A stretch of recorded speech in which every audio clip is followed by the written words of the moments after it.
हो गई। जो लास्ट टाइम बेटे हमने ये ग्रेविटेशनल फील्ड वाला टॉपिक स्टार्ट किया हुआ था, ठीक है, तो मैं थोड़ा सा रिपीट कर देता हूँ। फील्ड निकालनी कैसे होती है, force experienced by a mass per unit mass, या gravitational force per unit mass acting on the body. तो आपने क्या करना है, किसी दो बॉडी पे फोर्स निकालनी है, एक उसमें सोर्स मास होगा, एक होगा जिस पॉइंट पे आपने क्या निकालनी, ग्रेविटेशनल फील्ड की वैल्यू निकालनी है। तो क्या करते थे हम, मेथड देख लो। मान लो ये आपके पास कौन है, सोर्स है। सोर्स की शेप क्या हो सकती है, any shape. It is not mandatory के शेप हमेशा क्या हो, पॉइंट हो, कुछ भी शेप हो सकती है। आपने इस P पॉइंट पे इसकी इन्फ्लुएंस नोट करनी है, तो आपने सोर्स से P तक, ये क्या होगा आपके पास, पोजीशन वेक्टर, ठीक है। आपने इस जगह पे सोर्स का मास कितना है, कैपिटल M, शेप कोई भी हो सकती है। यहाँ पे आपने इसकी इन्फ्लुएंस नोट करनी है, you have to place a test mass, क्या बोलते हैं इसको, m0 कहते हैं, टेस्ट मास कहते हैं। m0 सोर्स मास से बड़ा कम होना चाहिए। तो m ने इसको क्या करना है, रिपेल करना है कि अट्रैक्ट करना है, सोर्स ने m0 को अट्रैक्ट करना है कि रिपेल करना है, अट्रैक्ट करना है। किधर फोर्स लगेगी, इस साइड।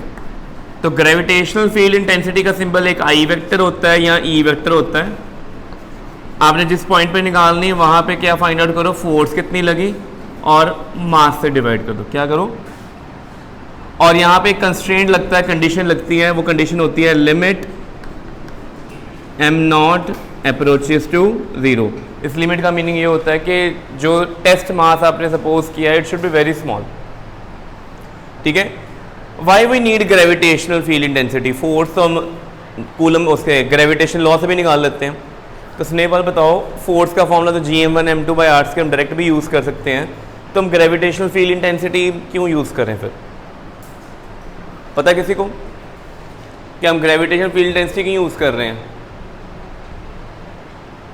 न्यूटन्स ग्रेविटेशन लॉ हर तरह की बॉडी पे अप्लाई होता है कि only to the point objects, point objects, only to point. But मैंने यहाँ पे क्या लिखा है, मास सोर्स की शेप कैसी है, any shape. It may be rod, it may be plane sheet, it may be sphere, it may be shell, it may be cylinder, कुछ भी हो सकता है। सिलेंडर हो सकता है, प्लेन शीट हो सकती है, हॉलो शेल हो सकता है, सॉलिड सफेयर हो सकता है, रॉड हो सकती है।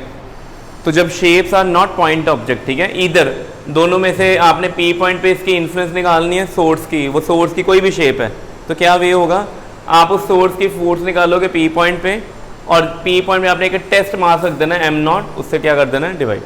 ये मैं लास्ट टाइम पढ़ा था, फील्ड ऐसे निकालते हैं, ठीक है। फिर सिग्निफिकेंस भी लिखाई थी मैंने, why we calculate field intensity. उसका रीज़न था gravitation law valid only for the point objects, but जो ऑब्जेक्ट्स पॉइंट नहीं है वहाँ पे क्या लगेगा, we have to calculate E। लिखो, for different shapes of source. तो पहला स्टेप आपने क्या करना है, आपने हमेशा क्या निकालना है, gravitational field intensity. Second step ने आपने अगर फोर्स निकालनी है, if you want to calculate force F, तो क्या करना है, जितना मास वहां पड़ा हुआ है उसको उस जगह पे कितनी फील्ड इंटेंसिटी थी क्या कर दो, मल्टीप्लाई कर दो, ठीक है। और gravitational field intensity E only depend upon the source mass and distance from the source mass, बस। ये जिस मास पे फोर्स लग रही है उस पर डिपेंड नहीं करता, ठीक है। तो gravitational field intensity why we are using in case of different shapes, जब आपने ग्रेविटेशनल फोर्स निकालनी है अलग अलग शेप्स में, तब यूज़ करना, ठीक है। तो ये लास्ट टाइम यहाँ तक किया था हमने, एक दो या तीन न्यूमेरिकल भी किए थे, ठीक है, ये हमने कर लिया था। अब एक क्वेश्चन कर लेते हैं, फिर करते हैं आगे। ये एग्जांपल दी हुई हैं, पहले एक सिंपल क्वेश्चन लिखो। फोर्स फॉर्मूला लास्ट टाइम बिल्कुल यहाँ पे आके वीडियो बंद हुई थी, ये डिस्कस कर रहे थे कि अगर स्पेस में बड़े सारे मासेस पड़े हैं, आपने किसी एक जगह पे फोर्स निकालने तो क्या करें, लिखो। अब एक क्वेश्चन देखो, एनु बोर्ड वल कर दे फोकस, हो गया बोर्ड पूरा आ रहे हैं, चलो बेटे देखो इधर स्टेटमेंट गिवन है, एक स्क्वायर है, यहाँ पे मास m, यहाँ पे मास 2m, यहाँ मास 3m, यहाँ मास 4m, ठीक है। आपने क्या करना है, find net force at 3m। क्या फाइंड करनी है, नेट फोर्स एट 3m लग गया बता। क्या करना है, 3m के ऊपर नेट फोर्स कितनी लगेगी बेटे? 3m के ऊपर फोर्स कौन कौन लगाएगा? बिल्कुल ठीक है, m4 ने फोर्स किधर लगानी है? इधर, अट्रैक्टिव, ठीक है। फोर्स किधर लगनी है? ऊपर लगनी है, ऐसा ही होएगा। और m क्या कहाँ अट्रैक्ट करेगा? m ने कहाँ अट्रैक्ट करना है? डायगनली। इसको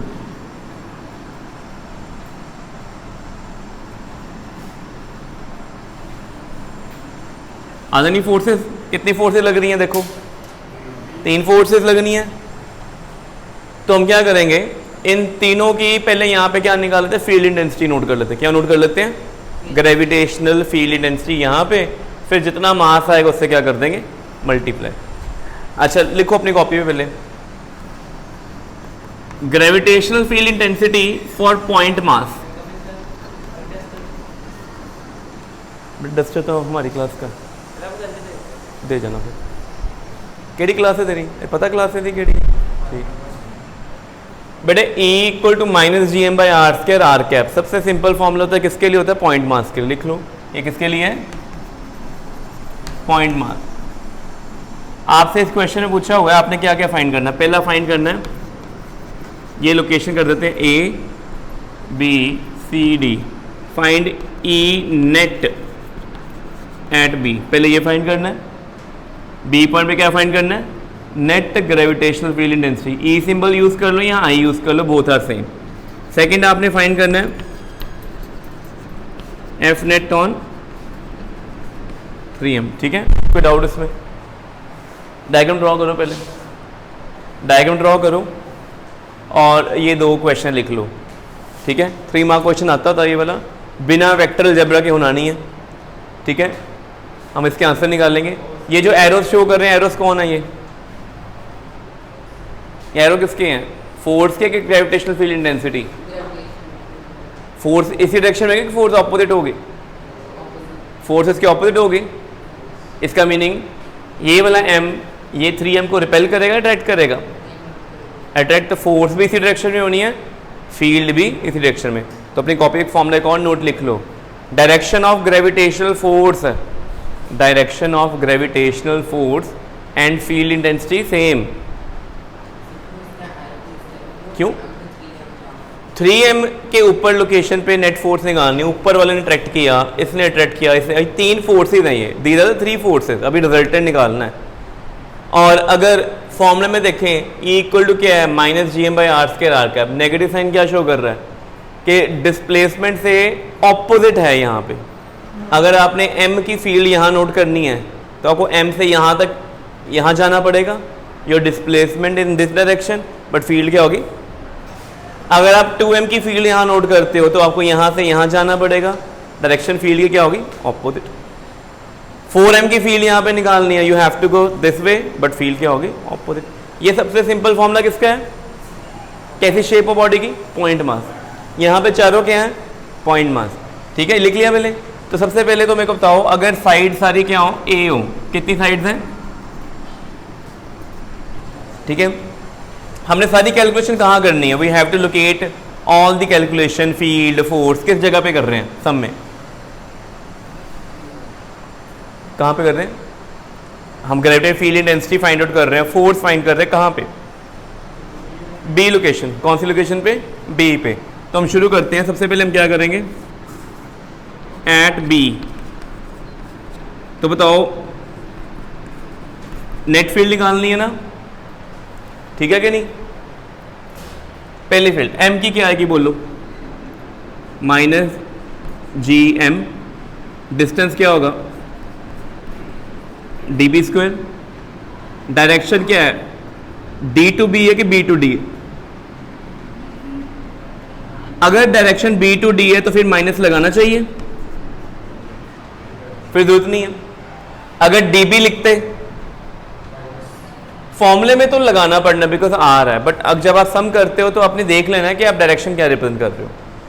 direction is to, if it is toward D B, अगर डी बी लिखता है यहाँ पे तो यहाँ पे क्या आना था माइनस, अब आना माइनस। ये क्या है फर्स्ट फील्ड, फिर इसमें इसकी फील्ड ऐड करनी है, जी मास के नेट 2m, डिस्टेंस क्या आएगा सी डी स्क्वायर, डायरेक्शन किधर होएगी बी टू सी के सी टू बी, क्या नेगेटिव की जरूरत है नहीं, लास्ट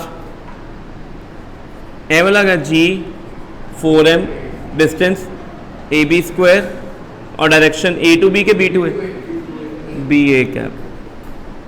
कोई डाउट इसमें? हो गया क्लियर बेटे? वेक्टर फॉर्म से करोगे कभी गलती नहीं आएगी, हम वेक्टर में आई जे कैप लेके करेंगे पूरा, कभी आंसर गलत नहीं होगा। कोई डाउट है विच? ठीक हो गया, यहां नोट कर लिया आपने। अब कैलकुलेशन देखते हैं।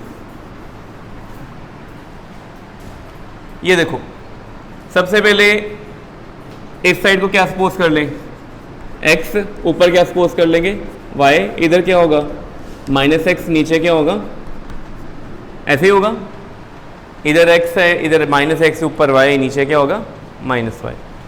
अब आप मेरे को बताओ डायरेक्शन फाइंड आउट करनी है। सबसे पहले BD की डायरेक्शन बोलो, B और ये पॉइंट है ना D। अब आप सोच, बड़े ध्यान सोचना, वेक्टर की लेंथ कितनी है पहले बताओ, ये लेंथ कितनी होगी रूट, कैसे पता लगा डायगोनल, 10 तक यहां तक किया। 11th में हमने इस वेक्टर की लेंथ तो पता है, इसकी डायरेक्शन निकालनी है। इसका एक होगा वर्टिकल कंपोनेंट, एक की होएगा वर्टिकल, एक की होएगा, मैं तो ड्रॉ करके दिखाना, देखो ए वेक्टर है, ऐसा एक वर्टिकल कंपोनेंट इधर आ जाएगा, ये क्या होगा इसका वर्टिकल कंपोनेंट, और ये क्या आ गया इसका। आपको इन दोनों एंगल में से कोई पता कितना होता है स्क्वायर में? कौन सा 45? ये लेके ऊपर ला, चलो मैंने 45 ले लिया। इसका मैग्नीट्यूड कितना है a√2। ये कंपोनेंट कौन सा आएगा, कॉस कंपोनेंट के साइन कंपोनेंट? थीटा के साथ कौन होता है किनारा है a√2 cos 45। किधर आना है, ऊपर कौन है? नहीं ये मेरा पीरियड नंबर आज कंबाइन हो गई है, इनके क्लास के 3 बच्चे थे डी सी डी के, यहाँ ज़्यादा स्ट्रेंथ थी तो इधर कंबाइन हो गई। तो यहाँ पे इंग्लिश का पीरियड कब था? आपका हो गया हुआ है? हो गया मेरा परसों भी पीरियड मिस हुआ। नहीं आज वो कंबाइन हो गई ना, अगला पीरियड का केमिस्ट्री का है सबका। तो अपना इंग्लिश का काम कब करना है? ये इंग्लिश में पढ़ने की जरूरत? लास्ट पीरियड कर लेंगे, ये फिर आ जाएंगे, मैम का होता है ना वहाँ। 2 लेक्चर्स उन्होंने वेस्ट करवा दिए। नहीं स्नेहपाल ने बताया ही नहीं हमें। मंडे मैंने नेक्स्ट वीक मैंने कोई अपना पीरियड नहीं स्नेहपाल को मुर्गी बना देंगे हम। मैंने फिजिक्स का भी लेने की कोशिश कर नहीं बिल्कुल स्नेहपाल तुमने गलत किया आज। नोट में कि असाइनमेंट शीट्स लेके आई हूं जेरॉक्स करवा।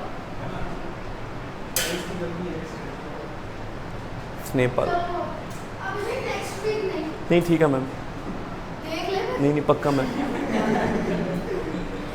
अच्छा देखो बेटे वर्टिकल कंपोनेंट कितना है a√2 cos 45, तो हरगिरत ये डायरेक्शन क्या आएगी इस कंपोनेंट की, आई कैप के -i j -k क्या होगा j प्लस j कैप। ए वाला कंपोनेंट कितना आएगा a√2 sin 45 नेगेटिव, तो BD वेक्टर पूरा कितना आएगा a√2 cos 45 1/√2 j कैप, फिर दूसरा a√2 upon √2 आई कैप, कितना हो जाएगा -ai cap plus aj cap. A कौन है BD कैप, कौन है तो BD कैप कितना निकालांगे,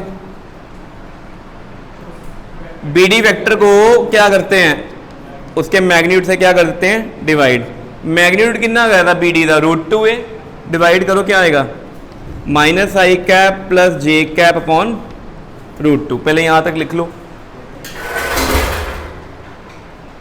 ये सिर्फ BD कैप निकला है, सबसे डिफिकल्ट यही था BD कैप निकालना, बाकी सिंपल ही है।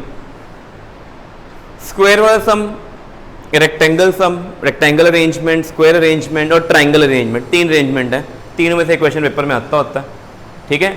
बट फील्ड किसी पॉइंट में पूछ लेंगे। मैंने यहाँ पे वर्टेक्स से पूछी ना, they can ask you on the middle of the side, यहाँ पे भी कह सकते हैं, they can ask you any point, कहीं पे भी you have to draw the dimensions. आपको ज्योमेट्री यूज करके डायरेक्शन और मैग्नीट्यूड निकालने हैं। आ जाएगा आंसर इतना, कोई डाउट है विच? बी डी कैप आ गया। अब बताओ कोई जना, बी सी, बी सी कहाँ जा रहा है? ऊपर कौन है? ओनली, तो बी सी जे कैप ही होना है, क्योंकि हम बी सी कैप देख रहे हैं ना, इट इज जे कैप। फिर बी ए माइनस आई कैप लिखने की जरूरत तो नहीं है, जो एक्स और वाई के लॉन्ग है उधर क्यों लिखेंगे? हो गया नोट सारा? डायग्राम नहीं ड्रॉ की थी? डायग्राम ड्रॉ कर लो ना पहले। तो फाइनल ई कितना आएगा? जी पहला मास कितना लिखा था? G M. डिस्टेंस कितना थी? √2a² हो गया, 2a²। डायरेक्शन की नहीं आई, माइनस आई कैप प्लस जे कैप अपॉन √2, यही आई, ठीक है। ये पहले पार्ट का आंसर है। सेकंड में क्या आना है? Plus G2m, distance a², direction कहाँ पे है? बी सी, जे कैप। लास्ट G4m, डायरेक्शन क्या है? माइनस आई कैप, ठीक है। अब क्या करें आगे? सिंपल मैथमेटिक्स क्या कहता है? आपने क्या करना है, किस किस को ऐड कर सकते हो? G M by R square, तो सभी में ए स्क्वायर, तो सभी में कॉमन आ गए। पहले में क्या बचे? Minus I cap plus J cap by 2√2, फिर बचा 2j कैप, फिर माइनस 4i कैप, ठीक है। एलसीएम कितना आएगा?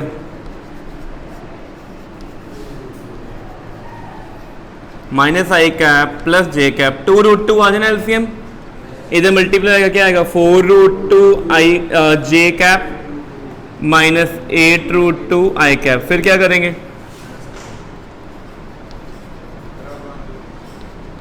वीडियो चल रही है, मैंने बंद होने दो, कोई गल नहीं, एंड दोबारा चला लाँगे। दसो कितना आएगा?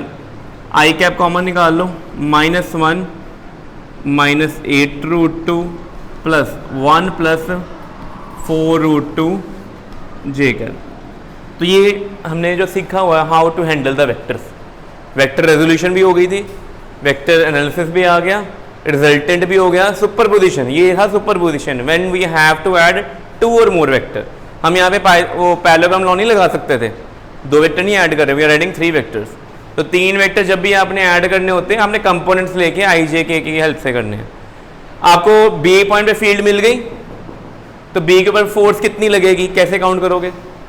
फील्ड को क्या करते हैं, जिस जगह पे फील्ड निकाल ली है उस जगह पे जितना मास रखा है उससे मल्टीप्लाई करेंगे कि डिवाइड करेंगे? मल्टीप्लाई करेंगे, तो क्या आ जाएगी? Force. So with what force 3m is attracted toward this direction, ये सारे E को इससे मल्टीप्लाई करते हैं। F equal to mass into gravitational field intensity. लग गया पता? तो ये क्वेश्चन ऐसे हैंडल करना था, नोट कर लो सारा।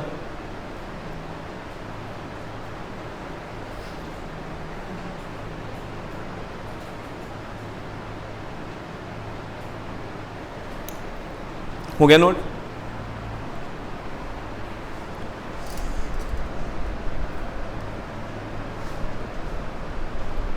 चलो आगे आइए, इंपॉर्टेंट टॉपिक थे। रॉड वाला सम कर लिया थे class time, how to calculate gravitational field intensity using integration, वो कर लिया था रॉड केस में। अब यहाँ पे ना प्रूफ नहीं है, ये हम डायरेक्ट आंसर यूज करेंगे। ये पहला रिजल्ट देखो, क्या पढ़ रहे हैं हम? Different bodies. पहली बॉडी कौन है, पढ़ो। ये क्या शेप? हार्ड मास है, अंदर भी मास है बट यूनिफॉर्म। ये नहीं कहीं साइड से हैवी है कहीं से लाइटर है, सब यूनिफॉर्म। अर्थ यूनिफॉर्म मास डेंसिटी। ये कौन है? स्फेरिकल शेल, अंदर खाली है। पहला केस कौन सा है? आउटसाइड। ये भी कौन है? आउटसाइड। ये भी कौन है? लास्ट लेक्चर मैंने पहले ही बताया था आपको, पॉइंट मास हो, सफेयर पे मास हो, शेल पे मास हो, तीनों का मास क्या हो, सेम m। सेंटर से बहुत दूर चले जाओ, रिजल्ट्स क्या होते हैं, सेम। मीन्स पॉइंट मास और point body of mass m, solid spherical body of mass m and solid hollow spherical body of mass m, तीनों सेम मास हैं। तीनों के सेंटर से बहुत दूर जाके ऑब्जर्व करो, यू विल फाइंड आउट कि वहाँ पे इंटेंसिटी क्या आ रही है, सेम। तो gm/r², देखो पॉइंट मास का भी फॉर्मूला gm/r² पड़ा, डायरेक्शन नेगेटिव आई थी, यहाँ पे भी आएगी। क्या यहाँ पे डायरेक्शन की बात कर रहा है, यहाँ पे रिजल्ट्स क्या हैं, सेम। ठीक है, याद रखना ये MCQ में आता होता है, चाहे एक पॉइंट मास हो, चाहे एक सफ़ेयर हो, चाहे शेल हो, अगर आप सेंटर से बहुत दूर हो, कहाँ हो, आउटसाइड, तो रिजल्ट क्या आएंगे, सेम आएंगे। ठीक है, और अगर आप सरफेस पे पहुंचे तो भी रिजल्ट क्या है, पर फर्क किस चीज़ का पड़ा, रेडियस आ गया। बट इनसाइड वेरी इंपॉर्टेंट, अगर सॉलिड सफ़ेयर है, ठीक है, और अंदर चले गए हो, फील्ड का फॉर्मूला ये आएगा, ये लर्न करना। इसमें कैपिटल आर कौन है, कांस्टेंट है, स्मॉल आर क्या है, distance from the centre. But यहाँ पे आंसर कितना है, पता है क्यों, प्लास्टिक के बॉल के अंदर चले गए, अंदर कोई मास है, तो कोई बॉडी अंदर पॉइंट चला गया, क्या इस मास में छोटा सा मास 1 ग्राम रख दिया प्लास्टिक बॉल के अंदर, यहाँ पे इसको कोई सेंटर की तरफ खींचेगा, अंदर तो मास ही नहीं है। तो याद रखना है हॉलो, अगर आपने किसी भी बॉडी को, you have to protect from gravitational field. इस चौक को चाहते हो कि इस चौक के ऊपर ग्रेविटेशन फील्ड ना लगे, मतलब अर्थ की ग्रेविटी ना फील हो, तो क्या करोगे, इसको आप इसको एक हॉलो बॉल के अंदर रख दो, तो हॉलो बॉल के अंदर gravitational field intensity due to the ball कितनी होगी, not due to the earth but due to ball. Means ये चौक और ये चौक अट्रैक्ट कर रहे हैं कि नहीं कर रहे, पहले बताओ, ये कर रहे हैं ना अट्रैक्ट, इरेज कर देते ले जा। अच्छा, दो चौक हैं, ये अट्रैक्ट कर रहे हैं कि नहीं कर रहे, कर रहे हैं ना, इफ दे आर अट्रैक्टिंग, मैं चाहता हूँ मैं इसको इसकी अट्रैक्शन से प्रोटेक्ट कर लूँ, इसकी फोर्स ना लगे, तो इसको किसके अंदर रखूँ, हॉलो सफेयर। ठीक है, लग गया, it may be a metal, it may be a plastic. ठीक है, और ये वेरिएशन पेपर में प्लॉट आता होता है, बड़े नाम से देखना। सॉलिड स्फीयर के सेंटर से आप अवे जा रहे हो, you are going toward the surface, centre तो किधर जा रहे हो, सरफेस की तरफ। बताओ फील्ड इंटेंसिटी कांस्टेंट है कि बढ़ रही है, but uniform rate, straight line, surface पे जाके मैक्सिमम हुई, उसके बाद क्या होनी शुरू होगी, कम। अच्छा बताओ, इंक्रीज फास्टर था कि डिक्रीज फास्टर है, बेटे ये डिक्रीज ज़्यादा फास्टर है। सेम केस है अर्थ, अर्थ ही है ना, मैं अर्थ सरफेस से, हाँ, फील्ड इंटेंसिटी अभी कितनी लग रही मेरी बॉडी पे, 0 मैक्सिमम के नॉन जीरो, कुछ भी मैक्सिमम। कौन सा केस है, ये वाला टॉप। मैं अर्थ के अंदर जाना शुरू करूंगा, मेरी फील्ड यूनिफॉर्मली कम होगी। कैसे कम होगी, यूनिफॉर्मली कम। ठीक है, बट जब मैं यहाँ से हाइट से ऊपर जाऊंगा, मतलब मैं अर्थ के आउटसाइड जा रहा हूँ, तो फील्ड क्या हो रही है, बड़ी जल्दी। तुम्हारा वेट कब डिक्रीज ज़्यादा करता है, व्हेन वी गो इनसाइड और go outside, the phase weight decreases faster. R = D = 2H पढ़ा था ना आपने, तो ये याद रखना आपने, एक केस भूलेगा था नहीं, this is specially for the earth. Paper में और कुछ आए ना, ये MCQ में ग्राफ आ जाना है कि सॉलिड स्फेरिकल बॉडी में plot between gravitational field intensity and distance from the centre कौन सा है, तो आपने याद रखना है। और ये वाला प्लॉट किसको रिप्रेजेंट कर रहा है, when we are study plastic body और हॉलो बॉडी। अंदर फील्ड है कोई, सरफेस पे अचानक से मैक्सिमम हुई, फिर कम हो गई। आउटसाइड बिहेवियर दोनों में सेम है कि डिफरेंट है, आउटसाइड सेम है बट इनसाइड डिफरेंट है। डेरिवेशन नहीं है सिलेबस में, ठीक है, डेरिवेशन नहीं सिलेबस में है। ठीक है, ये कर लिया, नोट हो गया, लग गया पता, तो याद रखना है। अगला क्वेश्चन, ग्रेविटेशनल पोटेंशियल। अब मैं इसके सेकंड में बताता हूँ, पहले लिख लो, एड डाल लो। जैसे ग्रेविटेशनल फील्ड इंटेंसिटी अभी कर रहे हैं अर्थ के लिए, ऐसे सेम नेक्स्ट ईयर भी रिपीट होगी इलेक्ट्रिक फील्ड इंटेंसिटी। ठीक है, आप बताओ एक वेक्टर क्वांटिटी के कितने कंपोनेंट होते हैं, वेक्टर क्वांटिटी के कितने कंपोनेंट होंगे, 3, x y। अगर आपने इस सोर्स के इन्फ्लुएंस यहाँ नोट करनी है, आपने इसकी ग्रेविटेशनल फील्ड इंटेंसिटी यहाँ नोट करनी है, कितने कंपोनेंट नोट करने पड़ेंगे, 3 वेरिएबल नोट करने के लिए कितनी इक्वेशंस चाहिए, 3 लीनियर इक्वेशंस चाहिए।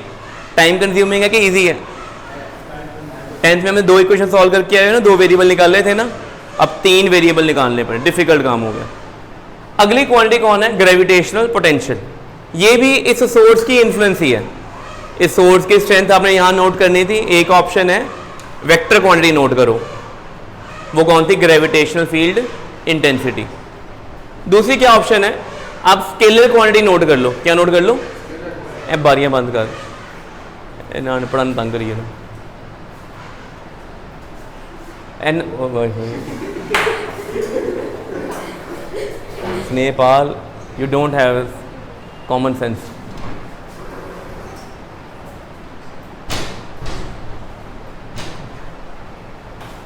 ये भी बंद कर दो। अच्छा मेरी गल सुनो, दोबारा रिपीट कर दें। ग्रेविटेशनल फील्ड इंटेंसिटी अगर निकालनी हो तो कितने कंपोनेंट निकालने पड़ेंगे? तीन कंपोनेंट के लिए कितने वेरिएबल? तीन इक्वेशन चाहिए। और निकालनी क्या है? इस मास की इन्फ्लुएंस, एक सोर्स मास की स्ट्रेंथ ही तो नोट करनी है। या तो फील्ड इंटेंसिटी निकाल लो या क्या निकाल लो? ग्रेविटेशन। ये एक स्केलर क्वांटिटी है। स्केलर क्वांटिटी क्या होती है? Single valued. तो बेटर क्या है बताओ? स्केलर। फिर आगे जाके पढ़ेंगे स्केलर और वेक्टर में रिलेशन क्या है। क्या ग्रेविटेशनल पोटेंशियल से फील्ड इंटेंसिटी निकल सकती है? क्या फील्ड इंटेंसिटी से ग्रेविटेशनल पोटेंशियल निकाल सकते हैं? हम आगे ये भी पढ़ेंगे। तो आगे लिखो, हेड डालो, ग्रेविटेशनल पोटेंशियल। क्लास 10th में किया था इलेक्ट्रिक पोटेंशियल डिफरेंस, सेम वही है। वहाँ पे अब चार्ज की मूवमेंट करवाते थे हम, जो स्विच ऑन करते हैं। क्या एक एक चार्ज को पकड़ पकड़ के वायर में से मूव करवा रहे हैं कि चार्ज अपने आप मूव कर रहे हैं? हमने क्या क्रिएट किया हुआ है? Potential difference. ऐसे ये चौक मूव कर रही है, अभी ये मूव हूं कर गई। मैंने यहां से ऐसे क्या किया था? मैंने क्या क्रिएट किया? हाइट का डिफरेंस। अभी लेवल सेम है ना, मैं ऐसे करूं, ये हाई ये लो, क्या क्रिएट हो जाएगा? ग्रेविटेशनल पोटेंशियल डिफरेंस क्रिएट हो गया। अगर आप किसी बॉडी को बिना टच किए मूव करवाना चाहते हो हवा में, तो बेस्ट मेथड क्या है? क्या क्रिएट करो? ग्रेविटेशनल पोटेंशियल डिफरेंस क्रिएट कर दो। हाई से लो अपने बॉडी जाएगी। या अगर कोई लाइटर बॉडी मूव करवाना चाहते हो तो क्या क्रिएट कर दो? Pressure difference. हाई प्रेशर से लो प्रेशर बॉडी अपने आप चली जाएगी। ये चीज़ें करते हैं ना फ्लूइड के लिए। पानी हमेशा अपने आप कहाँ से कहाँ तक फ्लो करता है, एयर कहाँ से फ्लो करती है? High to low. You have to create difference. ऐसे ही आपने अगर मास को मूव करवाना है बिना किसी एक्सटर्नल सप्लाई के, क्या क्रिएट कर दो? Gravitational potential difference. तो पहले हम पढ़ेंगे ग्रेविटेशनल पोटेंशियल निकालते कैसे हैं, ठीक है। आप मेरे को ये बताओ कोई बच्चा, क्या ग्रेविटेशनल फोर्स कांस्टेंट फोर्स है कि वेरिएबल? बोर्ड आ गया पूरा? अच्छा, ग्रेविटेशनल फोर्स कांस्टेंट फोर्स है, it depend upon the distance और नॉट? अभी प्लॉट ऊपर पीछे क्या पढ़े थे? सरफेस के ऊपर जाए थे, ऐसे ग्राफ बन रहा था, सरफेस के अंदर ऐसे चेंज कर रहा है कि नहीं कर रहा? अपनी कॉपी पे लिखो, पहले नोट लिख लो। ग्रेविटेशनल फोर्स क्या है? वेरिएबल फोर्स है। तो इसका वर्क डन कैसे निकलेगा? विद इंटीग्रेशन के विदाउट इंटीग्रेशन? विद इंटीग्रेशन, ठीक है। और ग्रेविटेशन पॉइंट्स लिखी जाना। पहला पॉइंट क्या है? Variable force. दूसरा point work done using integration, work done. तो सारी जी इंटीग्रेशन पढ़ी थी ना, सारी स्ट्रक्चर यूज हो जानी है, ठीक है। Work done using integration. Third point, conservative है ग्रेविटेशनल फोर्स के? नहीं है, लिखो ग्रेविटेशनल फोर्स कंजर्वेटिव। और अगर ये फोर्स कंजर्वेटिव है, इसके साथ कौन सी एनर्जी एसोसिएटेड होगी? पोटेंशियल। काइनेटिक सभी के साथ है, कोई भी moving object kinetic, but potential किसके साथ एसोसिएटेड होती है? कंजर्वेटिव। लिखो अगले पॉइंट में, therefore conservative energy, sorry potential energy, therefore potential energy associated with it. और हमें पता है, वी नो दैट, हमने किया हुआ है, अगर आपने कंजर्वेटिव फोर्स का एक्स कंपोनेंट निकालना है, क्या निकालना है? तो आपको क्या करना पड़ता है? नेगेटिव ddx करना पड़ता है, डिफरेंशिएट किसका? पोटेंशियल एनर्जी का। अगर आपने ये लास्ट टाइम किया हुआ ना हमने, ये वर्क पर एनर्जी में, अगर y कंपोनेंट निकालना है, ये सारी चीज़ें काम आनी है, लिख लो। ये मैं ऐसे नहीं लिखवा रहा, सारी चीज़ें रिपीट होंगी। ये नोट है, ये हमें सारा पढ़ा हुआ है। फील्ड इंटेंसिटी क्यों नोट करते, कोई बताए? न्यूटन्स लॉ से काम नहीं चलता था हमारा, ग्रेविटेशन से क्यों चलता? वो पॉइंट के लिए अगर शेप चेंज हो जाएगी, we can't apply Newton law, हमें फील्ड इंटेंसिटी से काम करना पड़ेगा। फील्ड इंटेंसिटी को छोड़ के पोटेंशियल की तरफ क्यों आए? फील्ड इंटेंसिटी की कितनी वैल्यूज होती हैं? X Y Z component, 3 value 3 variable, 3 equation solve करेंगे। और पोटेंशियल स्केलर है, कितनी वैल्यू है? 1 इक्वेशन चाहिए, 1 आंसर, बेस्ट चाहिए। तो ज़्यादा प्रोमिनेंटली वी मतलब हाँ वी डेल्व इनटू पोटेंशियल, ये कर लिए नोट। अब आगे चलेंगे और डस्टर चुक के ले गया साडा देन भी आना हूँ। देखो इधर बोर्ड पूरा आ रहा है, पूरा है। अच्छा बात सुनो, ये कोई सोर्स बॉडी है, मास कितना है, मैंने पॉइंट नहीं लिया।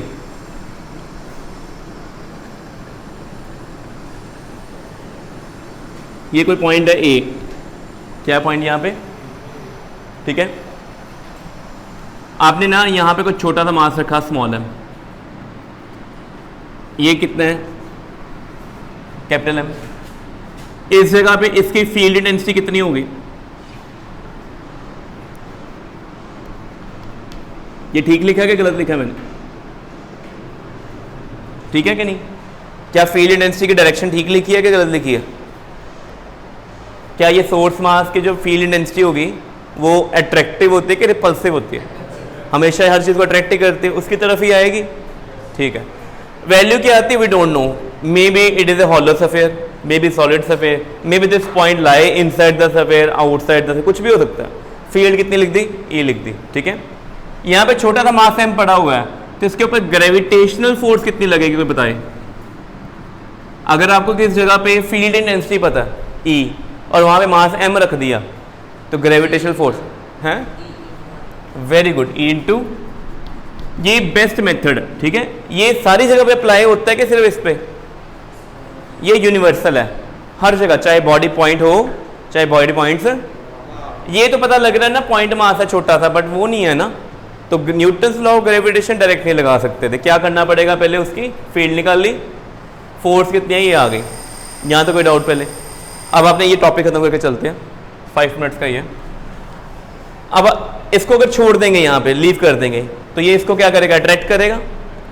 इन physics attraction leads to stability और instability. Stability means loss of potential energy और gain of potential energy, loss of, clear हो रहा है? पहले ये वर्क पर एनर्जी पड़ा हुआ है ना, अगर ग्रेविटेशनल फोर्स लगी उसने इसको इधर खींचना है। मैंने क्या किया, सेम टाइम पे एक फोर्स लगाई इसके ऊपर, कितनी लगाई, एफ एक्सटर्नल, ठीक है। और मैंने एफ एक्सटर्नल इस तरीके से लगाई है कि F external is equal to negative F G. What does it mean? As a meaning की है कि you have applied external force equal to gravitational force but opposite direction. Net force कितनी होगी, तो इसका मीनिंग यहाँ तो बॉडी रेस्ट में होगी, यहाँ होगी क्या, यूनिफॉर्म मोशन से जाएगी, स्लोली जाएगी। क्या वर्ड यूज करेंगे? सो अब यहाँ पे ये यहाँ से यहाँ तक मूव किया, लेट से बॉडी कितना मूव की, dx, कितना मूव की, dx। So work done, small work done by external force कितना होगा, एफ एक्सटर्नल डॉट dx। मैं स्मॉल डिस्प्लेसमेंट की बात क्यों कर रहा हूं, मैंने नेट डिस्प्लेसमेंट x क्यों नहीं लिखी, वाई आई रिटर्न ओनली स्मॉल डिस्प्लेसमेंट। हर थोड़ी थोड़ी डिस्प्लेसमेंट से दूर जाएंगे तो फोर्स बदलती रहेगी कि सेम रहेगी, तो हमें क्या करना पड़ेगा, स्मॉल वर्क निकाल लेंगे, टोटल के लिए क्या करेंगे, टोटल के क्या करेंगे, इंटीग्रेट। यहां तक आ गया। एफ एक्सटर्नल की वैल्यू कितनी है बोलूं, minus F G, minus F G है ना, और एफ जी की वैल्यू क्या है,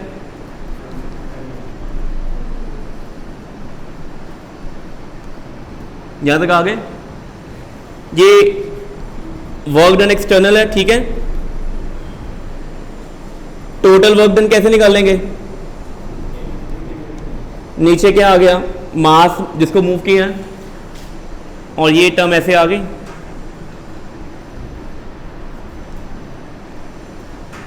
ठीक है, लग गया पता। अच्छा लेट्स से आपने ए से कहां तक मूव करवाया बॉडी को, तो स्टार्ट कहां से किए थे, ए से गए कहां तक थे, और ये वर्क डन कौन सा आया, work done to move from A to B per unit mass. ये चीजें लिख ली पहले। क्या वर्क डन स्केलर क्वांटिटी है कि वेक्टर क्वांटिटी है, स्केलर। तो सेटअप क्लियर हो गया पहले। आपने ना ए और बी में मास को उठाया, बी तक लेके जाना था, क्या वो मास बी अपने आप जाएगा? नहीं जाएगा ना। क्यों नहीं जाएगा? ग्रेविटेशन फोर्स लगेगी। मैं उसको लेके गया स्लोली ऐसे, अगर मैं इसको स्लोली लेके जा रहा हूं, नेट फोर्स कितनी है? 0 ना। कांस्टेंट है कि 0 है? कांस्टेंट फोर्स होगी तो एक्सेलरेशन, एक्सेलरेशन होगी स्पीड बदलेगी। क्या स्पीड बदल रही है? इसका मीनिंग क्या है? Body moving slowly uniformly. Uniformly का मतलब नेट फोर्स 0। कौन कौन सी 0? Gravitation and external. अच्छा, मेरी फोर्स जो इधर लगी है, डिस्प्लेसमेंट भी इस साइड में है। एक्सटर्नल फोर्स का वर्क डन पॉजिटिव है कि नेगेटिव? एक्सटर्नल फोर्स का, एक्सटर्नल फोर्स भी इधर है, डिस्प्लेसमेंट भी इधर है, पॉजिटिव। बट ग्रेविटेशन, इधर ग्रेविटेशन, डिस्प्लेसमेंट, क्या है वर्क डन? और अपने जहां पे नोट लिख रहे थे ना, वहां पे साइड पे जगह बना के लिखो।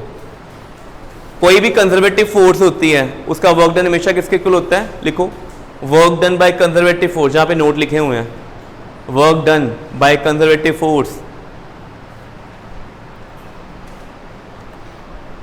Equals negative of change in potential energy, negative of change in potential energy.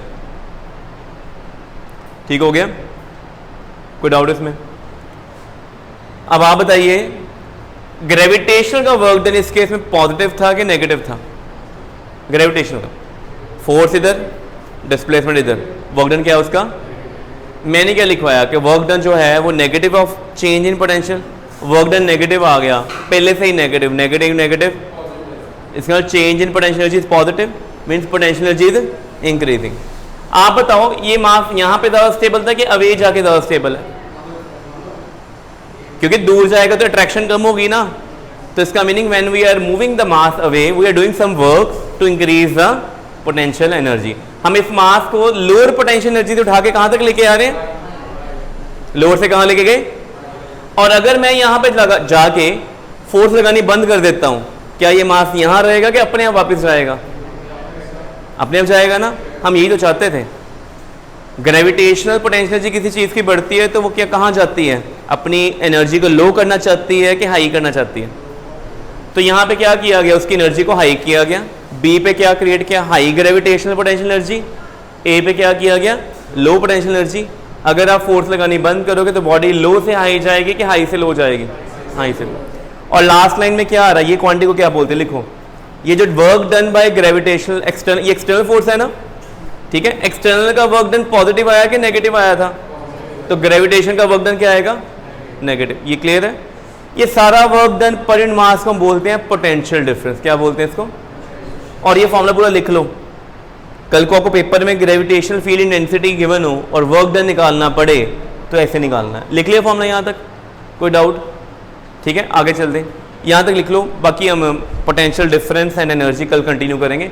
आज एक बार समराइज कर लेते हैं। एक तो ग्रेविटेशनल फील्ड इंटेंसिटी रिवाइज की थी, एक न्यूमेरिकल किया है और नया पोटेंशियल पढ़ा है। पोटेंशियल शुरू कर रहे हैं उसका इंट्रोडक्शन। मेन हमने इसमें ये चीज़ पढ़ी है कि if you want to move a mass from one body to another body, you can either increase its energy और डिक्रीज इट्स एनर्जी। तो यहाँ पे क्या किया जा रहा है? इंक्रीज किया जा रहा है। अगर इसको आगे छोड़ देते, उधर चले जाता, तो एनर्जी क्या हो जाती? हम energy, work done, dot product, तीन चीज़ें आ रही है इसमें। वर्क डन भी स्केलर है, डॉट प्रोडक्ट भी क्या होता है? Now we are moving toward a new quantity, physical quantity which is scalar in nature. और उसका सबसे बड़ा बेनिफिट क्या है? कि वो सिंगल वैल्यूड है, जल्दी आएगी आंसर। और किसकी इन्फ्लुएंस बताएगी? सोर्स मास की at any distance without direction. Direction handle करना डिफिकल्ट है ना, पोटेंशियल में डायरेक्शन ही नहीं है। ठीक है, आगे इसको रियलाइज करेंगे आगे जाके कि पोटेंशियल कहाँ से, इससे कैसे आएगा, नेक्स्ट लेक्चर में करेंगे वो।